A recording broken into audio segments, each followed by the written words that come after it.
মা, পচা ডোবার দিকে তাকিয়ে কি এত ভাবছো শুনি? আমার রান্না তো সে কখন শেষ হয়ে গেছে। ডাকতে ডাকতে গলা একেবারে শুকিয়ে গেল। তবে ওখান থেকে নড়ছো না কেন, হ্যাঁ? না গো গিন্নি, পুকুরটার সাথে ছোটবেলার অনেক স্মৃতি জড়িয়ে আছে। বাবা বেঁচে থাকতে পুকুরে কত মাছ চাষ করেছেন। এখন দেখো পুকুরটা কেমন ময়লায় পরিপূর্ণ। তাতে হবেই বা কি? পুকুরে তো কোনোদিন একটা মাছও ছাড়লে না। তাই পাড়ার সব লোকে মিলে ময়লা ফেলে পুকুরটার এই হাল করেছে। বুঝলে গিন্নি, পুকুরটা পরিষ্কার করে মাছ চাষ শুরু করব। না থাক, তার কোনো দরকার নেই। খেয়ে দিয়ে বাজারে ফুচকা বিক্রি করতে যাও, ওটাই ভালো হবে। না না, আজ আর বাজারে যাব না ফুচকা বেচতে। কেন যাবে না কেন শুনি? কাল সব পাঁপড়গুলো শেষ হয়ে গেছে। বাজার থেকে ফিরতে অনেক রাত হয়ে গেছিল তো, এজন্য আনতে পারিনি। বিকেল বেলায় গঞ্জের হাট থেকে ফুচকার পাঁপড় কিনে এনে ভেজে রাখবো। কাল থেকে আবার বিক্রি করতে যাব। ও, বুঝেছি। তোমার তো শুধু ফাঁকিবাজি ধান্দা। কিসে কাজ করা না লাগে শুধু সেই ফোন দিয়ে আটো। ঘরে বাজার শেষ, হাতে গিয়ে মাছ তরকারি কিনে আনো। আচ্ছা আচ্ছা, ঠিক আছে। বাজারের ব্যাগটা দাও তো দেখি।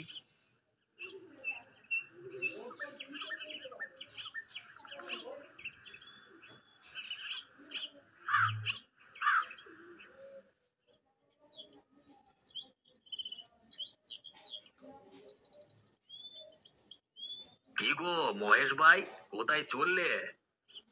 কোথায় আর যাব, যাচ্ছি একটু বাজারের দিকে। তাহলে গাড়িতে উঠে বসো, একসাথেই যাই। আমিও ওই বাজারই যাব, বাজার করতে, বুঝলে? তাহলে তো ভালোই হলো, একটা সাথী পাওয়া গেল। তা দাদা, আজ বাজারে ফুচকা বিক্রি করতে যাওনি যে? আর দাদা, একটু বিশ্রামের প্রয়োজন আছে তো নাকি? না দাদা, তা ঠিকই বলেছ।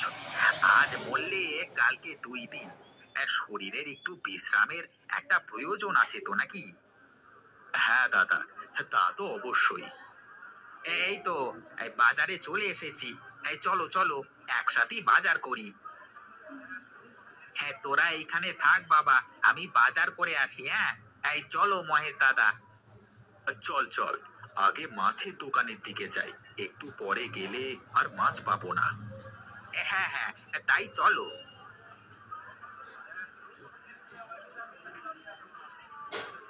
এই বড় বড় মাগুর মাছ, পাঙাশ মাছ নিয়ে যান, সাথে চুনোপুঁটি, পাবদা সব আছে, নিয়ে যান নিয়ে যান।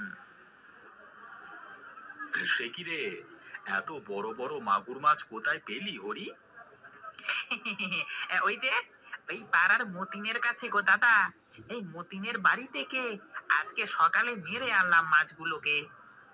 কিন্তু মতিনের তো কোনো পুকুর নেই, এত বড় বড় মাছ পেলো কোথায়?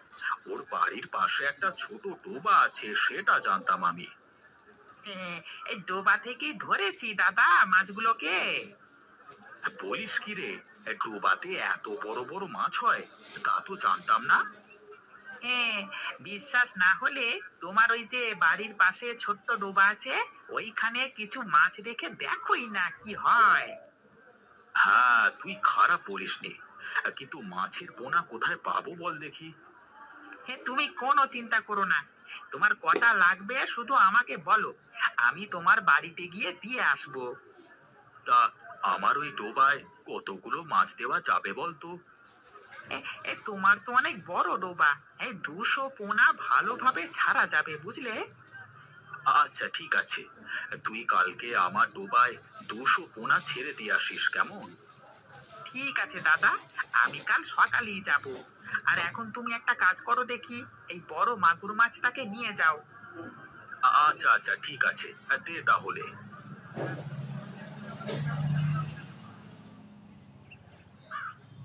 জয়, আমাদের বান্ধবী দীপালি আছে না, ও আজ বলছিল ও নাকি কোথা থেকে দই ফুচকা খেয়েছে, বুঝলি? দই ফুচকা? সেটা আবার কি? আরে বোকা, তুই কোনোদিন দই ফুচকার নাম শুনিসনি? কই, না তো। আমি তো দই ফুচকার নাম কোনোদিন শুনিনি। শিমুলতলির হাট আছে না, শুনেছি ওখানে নাকি এক কাকু এই দই ফুচকা বিক্রি করে। লোকজন এই দই ফুচকা খাওয়ার জন্য লাইন লাগিয়ে দাঁড়িয়ে থাকে। বলিস কি রে, ফুচকা খেতে লোকে লাইন দিয়ে দাঁড়িয়ে থাকে? হ্যাঁ রে, তাই তো শুনেছি। ওখানকার ফুচকা নাকি খুবই পরিচিত। দূর দূরান্ত থেকে লোক আসে ফুচকা খেতে। বলিস কি, তাহলে তো আমিও আজ বাবাকে গিয়ে বলবো দই ফুচকা বিক্রি করতে। আমার বাবার ফুচকা তো এমন করে বিক্রি হয় না। তুই না বড্ড বোকা। দই ফুচকার জন্য তো শিমুলতলির হাট বিখ্যাত। কে এসে আমাদের বাজারের দই ফুচকা খাবে শুনি? সব দই ফুচকা খেতে শিমুলতলির হাটেই যাবে। তাই তো, তাহলে এখন আমি কি করি? অন্য কিছু দিয়ে ফুচকা বানাতে হবে, যাতে আমাদের হবিগঞ্জের হাটের নাম চারিদিকে ছড়িয়ে পড়ে। হবিগঞ্জেও স্পেশাল ফুচকা পাওয়া যায়। ঠিক আছে, আমি ভেবে দেখি কি করা যায়। তুইও একটু ভেবে দেখিস কেমন? বাড়ির কাছে চলে এসেছি, তুই যা, কাল আবার পাঠশালায় দেখা হবে।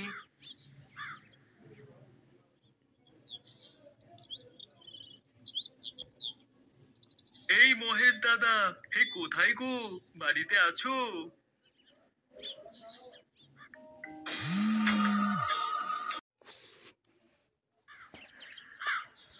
আরে মতিন দাদা যে, তুমি এসেছো?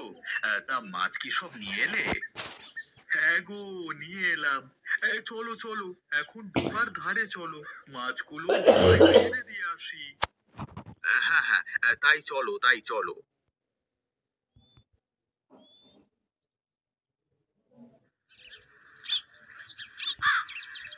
দাদা, তোমার পুকুরে অনেক খাবার আছে।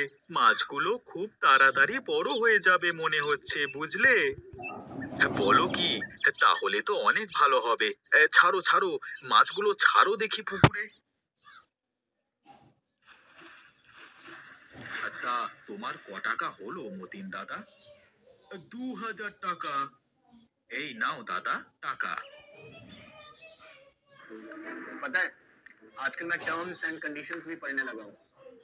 कुछ हफ्तों से मैं 3 स्टेप नहीं 5 स्टेप स्किन केयर रूटीन। তাহলে আমি এখন আসি দাদা। আচ্ছা ঠিক আছে, এসো তাহলে।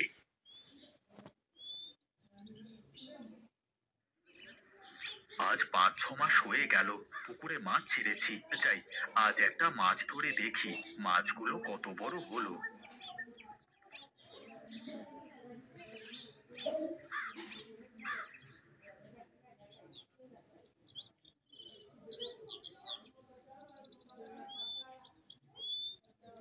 আরে, এই তো মনে হচ্ছে মাছে টোপ গিলেছে। দি দি একটা টান। আরে আরে, এই তো মাছ কত বড় হয়েছে। গিন্নিকে ডাক দি। গিন্নি, ও গিন্নি, আরে এইদিকে এসো, দেখে যাও কত বড় মাছ ধরা পড়েছে বড়শিতে। এই দেখো কত বড় মাছ ধরা পড়েছে বড়শিতে। ওরে বাবা, আমার তো বিশ্বাসই হচ্ছে না, পুকুরের মাছগুলো এই কয়দিনে এত বড় হয়ে গিয়েছে। হ্যাঁ গো গিন্নি, তাই তো দেখছি। এই নাও নাও, এখন মাছটা নিয়ে বাড়িতে গিয়ে রান্না করো দেখি। আমি আর একটা মাছ ধরে দেখি সত্যি মাছগুলো এমন বড় বড় হয়েছে কিনা, বুঝলে? আচ্ছা ঠিক আছে, আমি গেলাম তাহলে।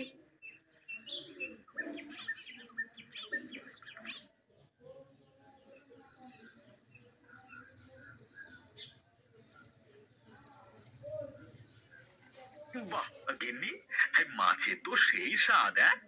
দাও দাও, আমাকে আর দুটো মাছ দাও। তা শুনছো, এতগুলো মাছ কি করি বলো তো? এত মাছ তো আর খাওয়া সম্ভব নয়, আবার রেখে দিলেও তো মাছগুলো নষ্ট হয়ে যাবে।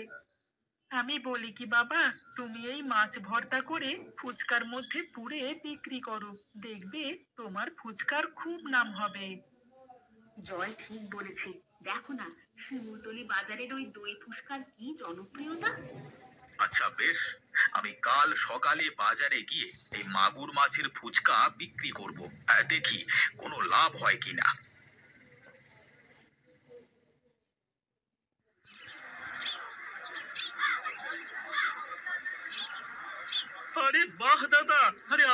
ফুচকা তো সেই স্বাদ হয়েছে গো। তা কি দিয়ে বানিয়েছো? আমি তো ফুচকাতে মাছের স্বাদ পেলাম গো। তবে কি তুমি ফুচকাতে মাছ মিশিয়েছো দাদা? হ্যাঁ দাদা, এটা হলো মাগুর মাছের ফুচকা। বলো কি দাদা, মাগুর মাছের ফুচকা? বেশ লেগেছে কিন্তু খেতে। হ্যাঁ দাদা, আমাকেও দাও তো দেখি আরো 1 প্লেট। আমাকে একটা প্যাকেটে 2 প্লেট দিয়ে দিও, বাড়িতে নিয়ে যাব। এমন খাবার কি একা একা খাওয়া যায়? বাড়ি নিয়ে গিয়ে সবাই মিলে খেতে হবে। আমাকেও দিও, আমিও বাড়ি নিয়ে যাব। ভালো খাবার সবাই মিলে খাবার আনন্দই অন্যরকম। ঠিক আছে দাদা, সবুর করো, আমি সবাইকে দিচ্ছি। দাদা, তা তোমার কত হলো বলো তো? 50 টাকা দিলেই হবে দাদা। সত্যি বলছো? আজকাল 50 টাকায় এত ফুচকা মেলায় দেয় ভাই? তার উপর আবার এত ভালো ফুচকা। আগে দাদা, মাছ আমার নিজের পুকুরে তো, তাই দাম কম রাখছি। হ্যাঁ দাদা, খুব ভালো করেছো। এইভাবে চলতে থাকলে তোমার ফুচকার নাম চারিদিকে ছড়িয়ে পড়বে, বুঝলে? সবই আপনাদের দোয়া আর আশীর্বাদে দাদা। তা দাদা, এমন ফুচকা আজই কি প্রথম বানালে নাকি? হ্যাঁ দাদা, আজই প্রথম। তাহলে তোমার ফুচকার নাম হবে মাগুর মাছের ফুচকা। কি বলো দাদা? হ্যাঁ দাদা, নামটা জমেছে ভারী, মাগুর মাছের ফুচকা।